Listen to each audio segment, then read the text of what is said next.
folks. Welcome to another episode of Film Study. This is Ken McCusick, and it's time for today's camp notes for August 20th. That's a Tuesday, 2024. Also, the final day of regular camp for this season. The Ravens headed off to Green Bay for a travel day tomorrow, a single joint practice on Thursday, more walkthroughs on their own on Friday, and then, of course, the game on Saturday.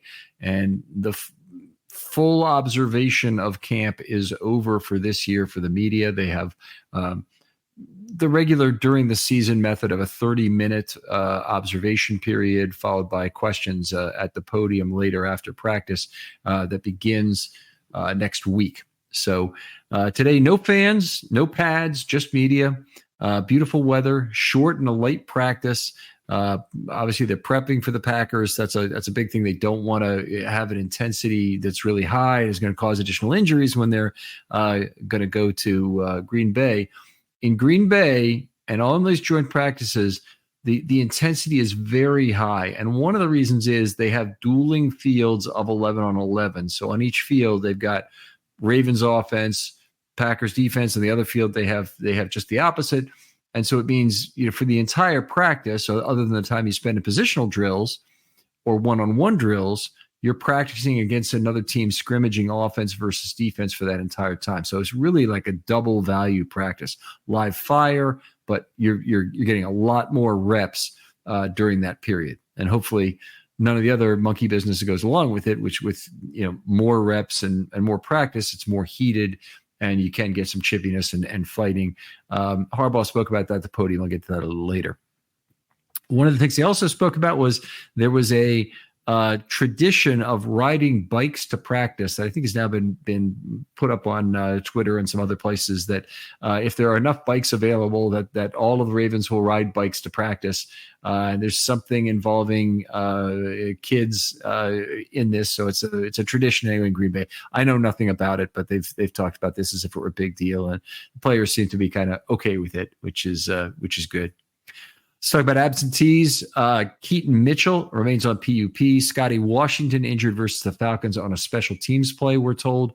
Mark Andrews still out. He's fine. Everything's fine. That's the word we're getting anyway. And based on what Harbaugh said earlier, he should be practicing against the Packers. Tyler Linderbaum has been out since early August. Adisa Isaac, we got a little bit more word on today in the interviews, as a soft tissue injury on the other leg. Okay, so that's the quote from Harbaugh. You can, if I potentially misquoted him, you can always look out there online. The interview is there along with a fair amount of injury-related questions.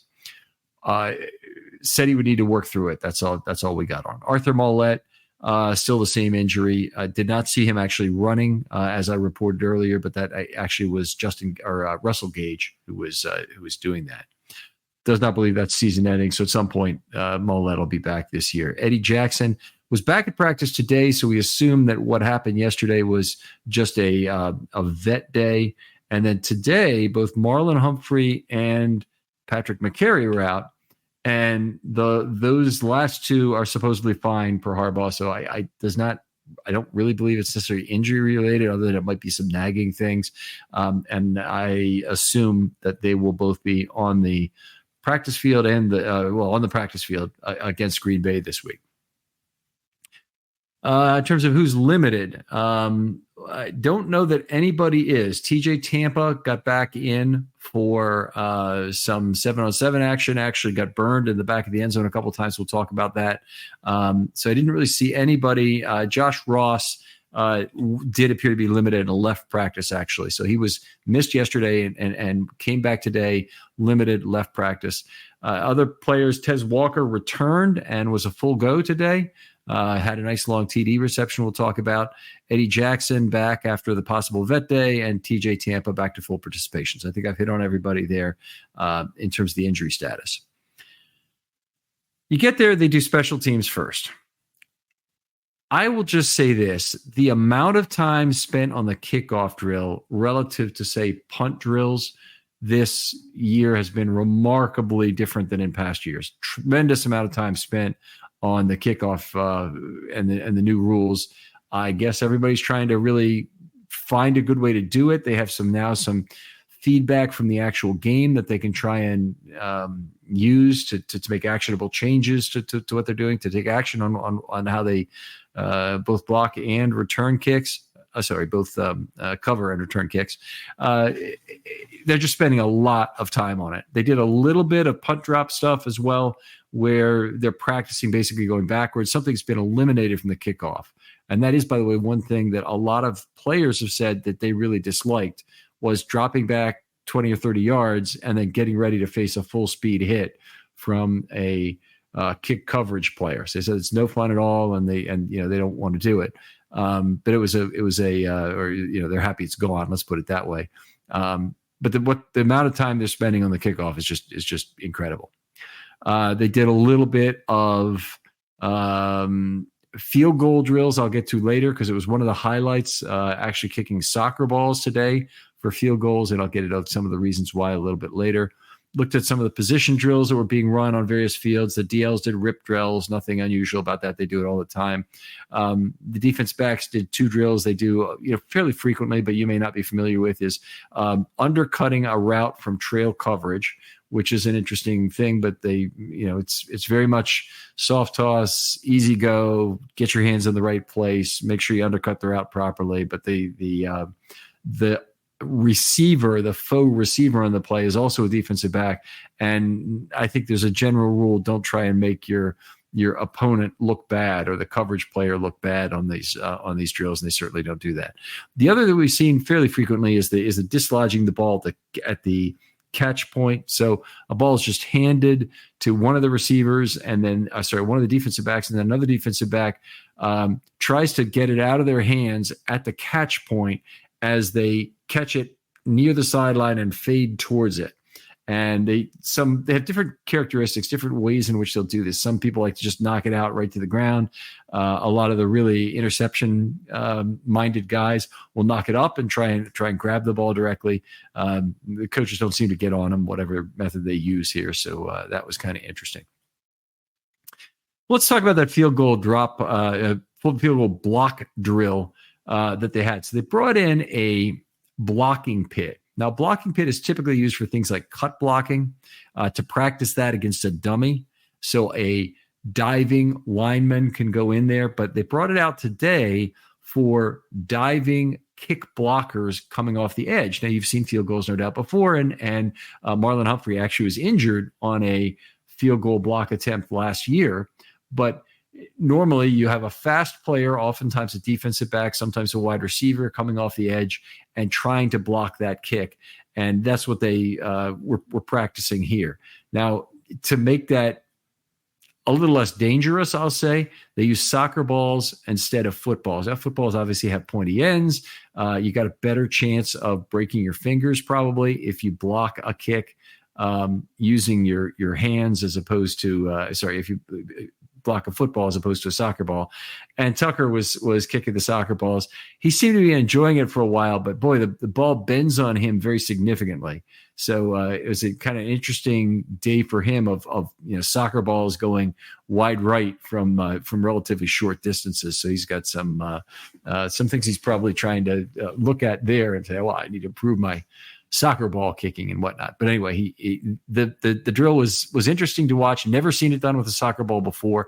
Holman had 2 blocks, but a number of the other players who were on the drill got 1 block, and I think they were probably trying to set the ball about a half quarter or 1/10 of a second late, whatever it might have been, to set up these guys on the edge to get their arms positioned properly, get their arms in the right place to block a kick. So interesting drill. Never seen it run that way. And it was really only 1 blocker at a time from one side, from on the outside, that they were really trying on these plays. So it just a kind of a cool drill.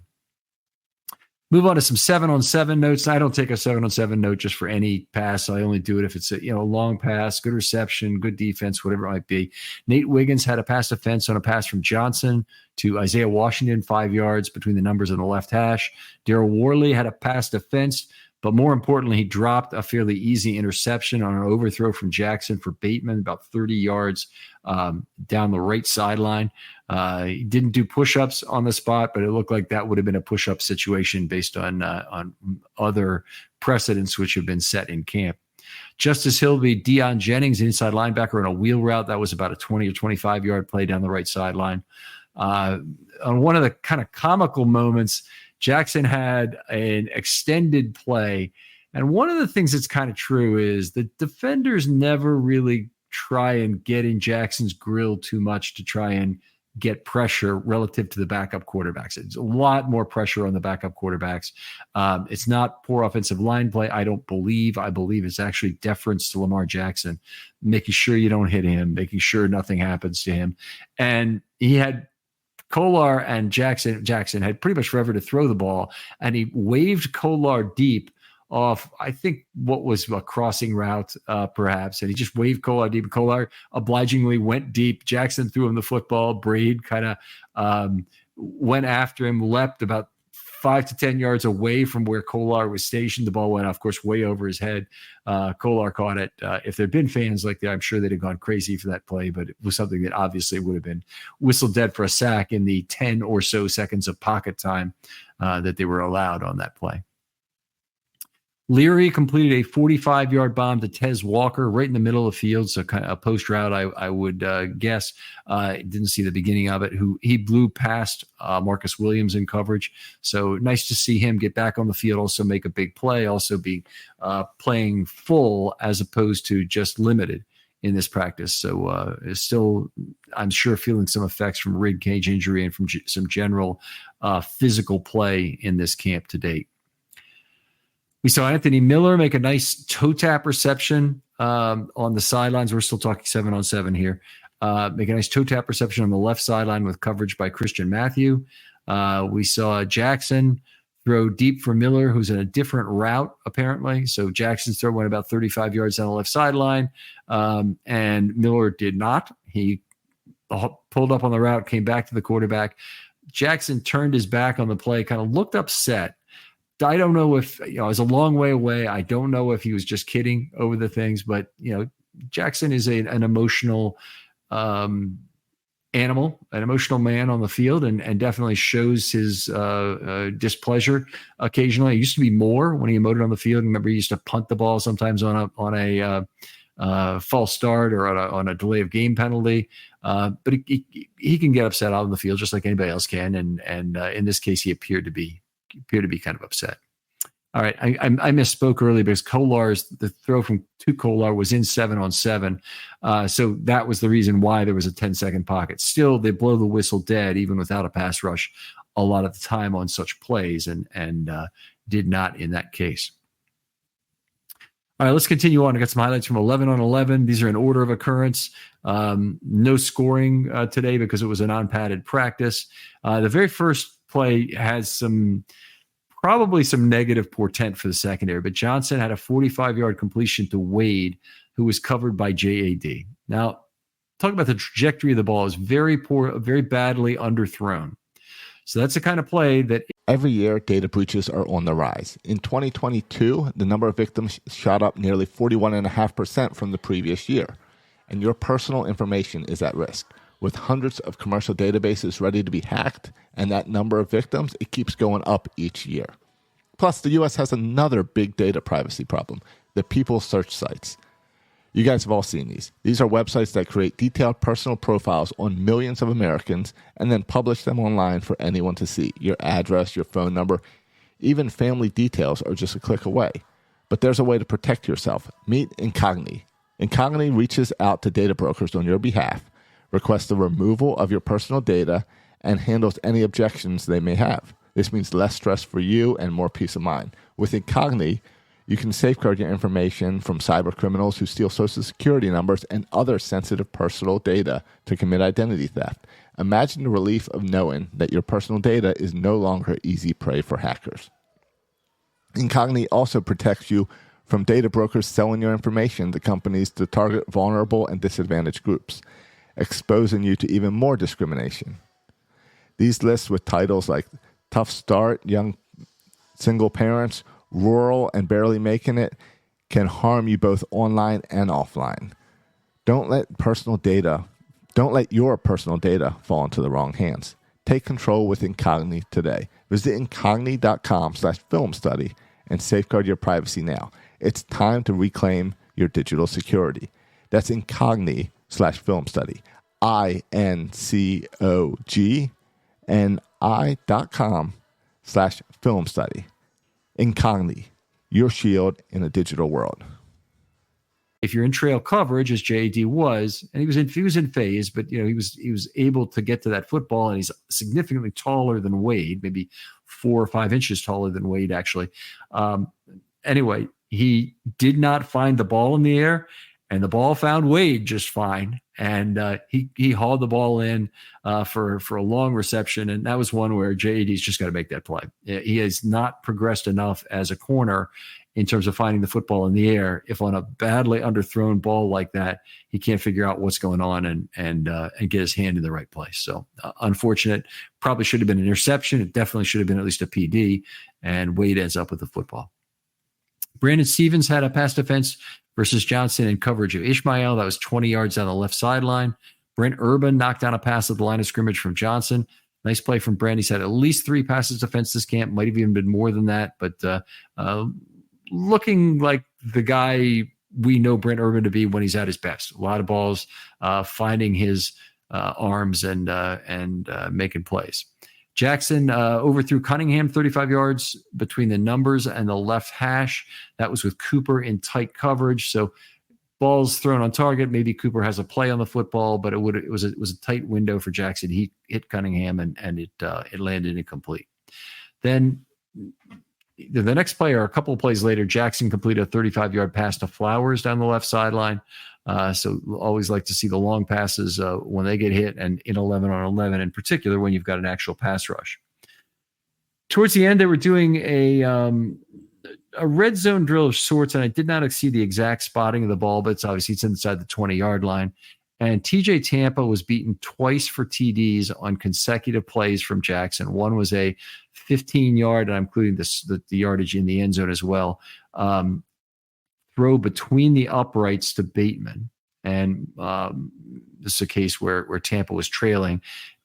The very next play, basically the same thing, another 15-yard play, this one just outside of the right hash mark towards the numbers to Wallace. And again, he beat Tampa. So Tampa's return didn't look that great in terms of his 11 on 11 play.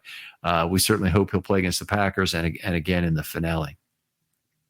Kyle Van Noy had a sack of Johnson. The first one came right in. It looked like off the right edge, and I think Saleh might have been at right tackle on the play, but I honestly did not record that.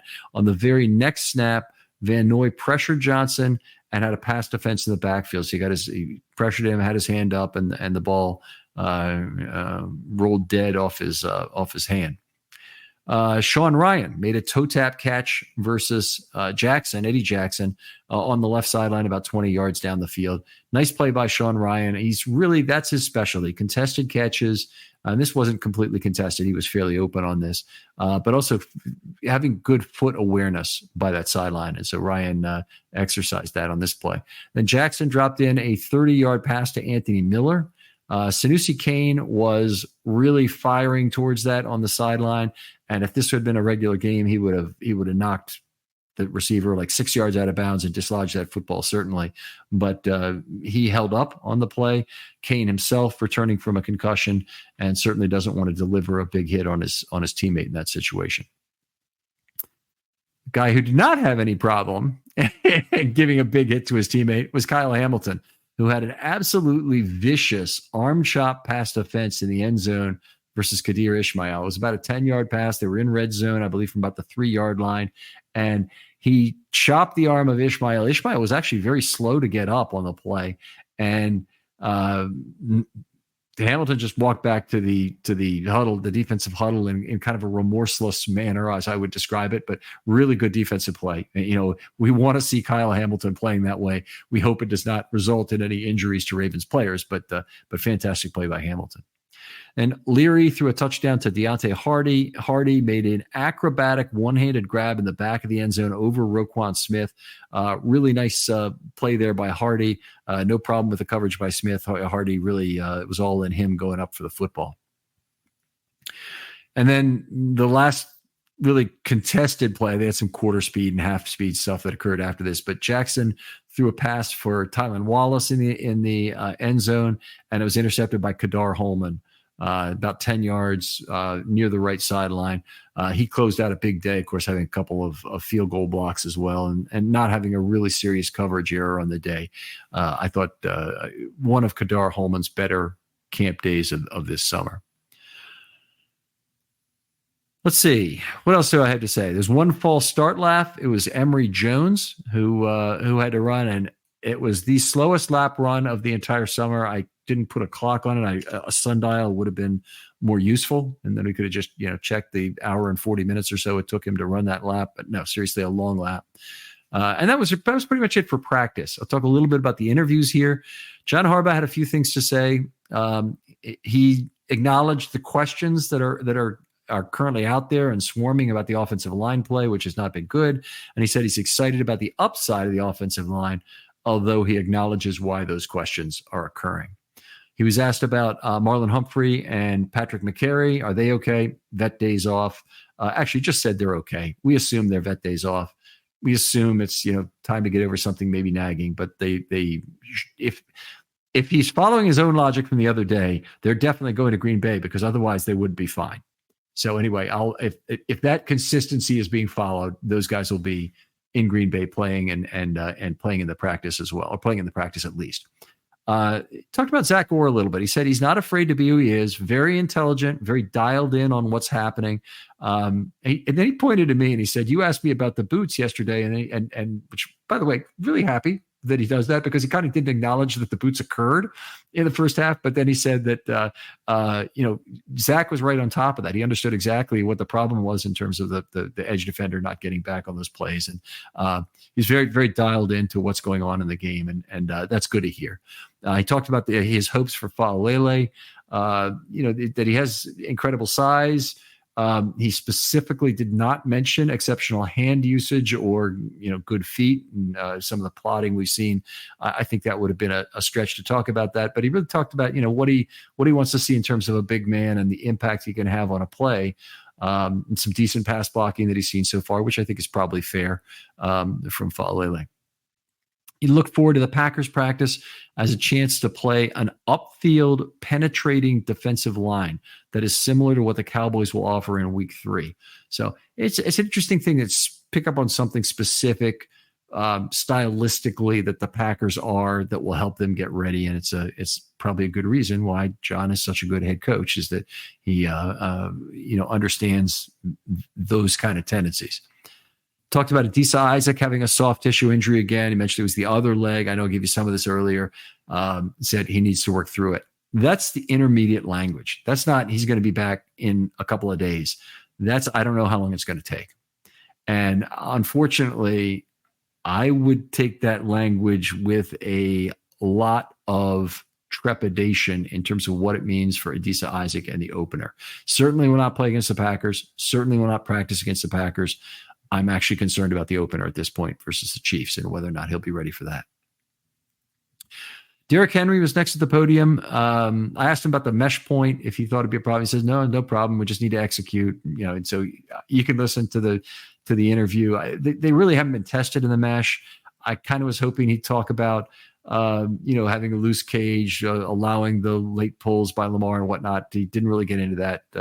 Just doesn't think it'll be a problem. Monken is non-committal on it. He says we haven't seen yet what that's going to be like. So anyway, hopefully they'll be on the same page when the games begin and have some actual walkthrough time to work on that mesh specifically and how late those pulls can come out and how that ball has to be held, because that's a big part of the Ravens read option.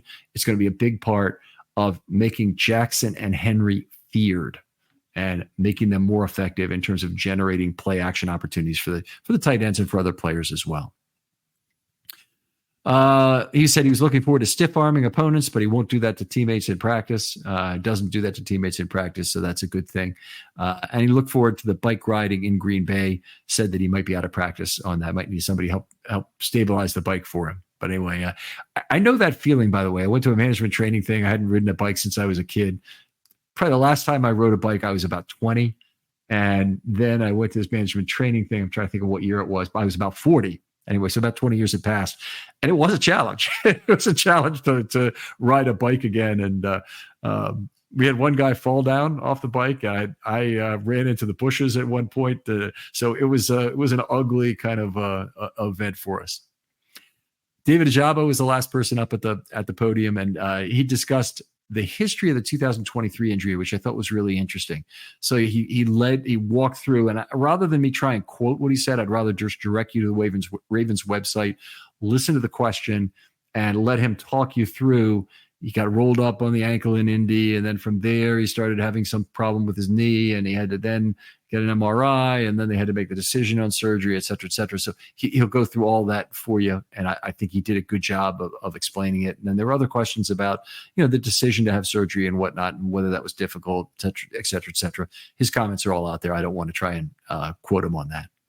He talked about Chuck Smith and how he makes the outside linebackers good listeners. I like to hear that.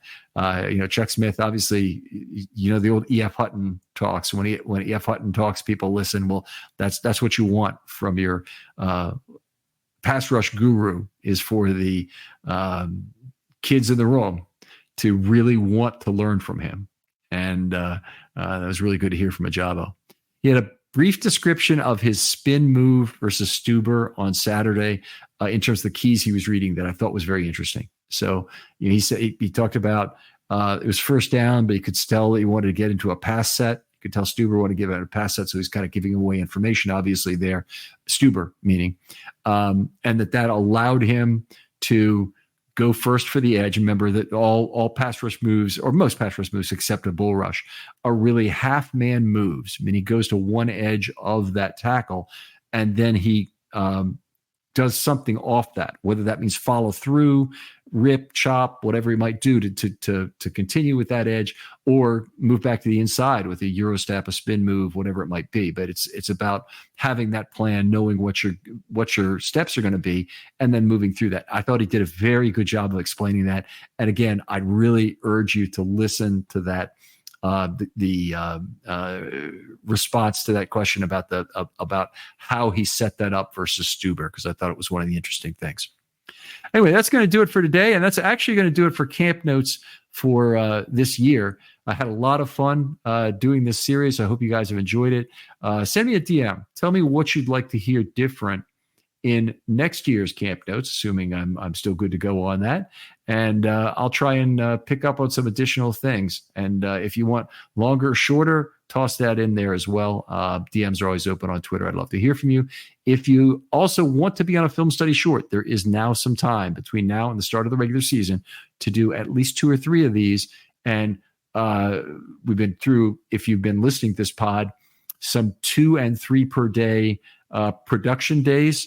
And so there won't be as many of them the rest of the preseason. It's going to be 1 pod per day until that, with the exception of the offense and defense days, until that game against the Chiefs. So there's some opportunities for a short if you've got an idea for one.